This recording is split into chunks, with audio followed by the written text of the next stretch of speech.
ನವರಾತ್ರಿಯ 4ನೇ ದಿನ ವಿಶ್ವದ ಸೃಷ್ಟಿಕರ್ತೆಗೆ ಪೂಜೆ. ಪರಶಿವನು ತನ್ನ ಭಕ್ತರಾದ ಮಾಲಿ ಮತ್ತು ಸುಮಾಲಿಯನ್ನ ಸುಟ್ಟು ಬೂದಿ ಮಾಡಿದ ಸೂರ್ಯನಿಂದ ಕೋಪಗೊಂಡು ಅವನನ್ನ ತ್ರಿಶೂಲದಲ್ಲಿ ತಿವಿದಾಗ ಇಡೀ ವಿಶ್ವವೇ ಕತ್ತಲಾಗುತ್ತದೆ.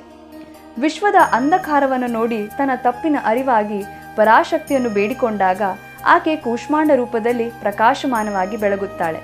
ದೇವಿಯು ಆ ಸಮಯದಲ್ಲಿ ನಕ್ಕಿದ್ದರಿಂದ ಎಲ್ಲೆಡೆ ಬೆಳಕು ಕಂಡು ಆಕೆ ತನ್ನ ಸುಂದರವಾದ ನಗುವಿನಿಂದ ಈ ಅಂಡ ಬ್ರಹ್ಮಾಂಡವನ್ನು ಸೃಷ್ಟಿಸಿದ್ದಾರೆ ಎಂಬುದು ನಂಬಿಕೆ.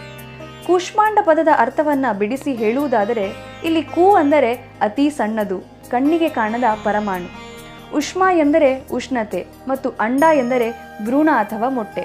ಕೂಷ್ಮಾಂಡ ಎಂದರೆ ಕಣ್ಣಿಗೆ ಕಾಣದ ಪರಮಾಣು ಶಕ್ತಿಯಾಗಿದೆ. ಸೃಷ್ಟಿಗೆ ಜೀವ ಕೊಡುವವನು ಸೂರ್ಯ.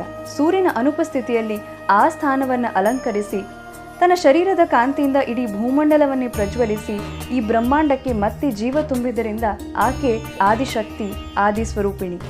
ಮೊಟ್ಟೆಗೆ ಶಾಖ ನೀಡಿದಾಗ ಮರಿ ಹೇಗೆ ಹೊರಬರುತ್ತದೆಯೋ ಅದೇ ರೀತಿ ಆಕೆಗೆ ತನ್ನ ನಗುವಿನ ಶಾಖದಿಂದ ಇಡೀ ವಿಶ್ವವನ್ನೇ ಸೃಷ್ಟಿಸಿರುವುದರಿಂದ ಆಕೆಯನ್ನ ಕೂಷ್ಮಾಂಡ ಎಂದು ಕರೆಯಲಾಗುತ್ತದೆ. ಮೊದಲನೇ ದಿನ ಶೈಲಪುತ್ರಿಯಾಗಿ, 2ನೇ ದಿನ ಬ್ರಹ್ಮಚಾರಿಣಿಯಾಗಿ, 3ನೇ ದಿನ ವಿವಾಹಿತೆಯ ರೂಪದಲ್ಲಿರುವ ದೇವಿಯ 4ನೇ ರೂಪವೇ ಗರ್ಭಾವಸ್ಥೆಯ ಪ್ರತಿರೂಪ. ಇಡೀ ವಿಶ್ವವನ್ನು ಸೃಷ್ಟಿಸಿರುವುದು ಆಕೆಯೇ ಆದ್ದರಿಂದ ಆಕೆ ಪರಾಶಕ್ತಿ. ಕೂಷ್ಮಾಂಡ ದೇವಿಗೆ 8 ಕೈಗಳಿರುವುದರಿಂದ ಆಕೆಯನ್ನ ಅಷ್ಟಭುಜಾ ದೇವಿ ಎಂದು ಕರೆಯಲಾಗುತ್ತದೆ. ವ್ಯಾಘ್ರವಾಹಿನಿಯಾಗಿರುವ ಈಕೆ ಧರ್ಮದ ಪ್ರತೀಕವಾಗಿದ್ದಾಳೆ.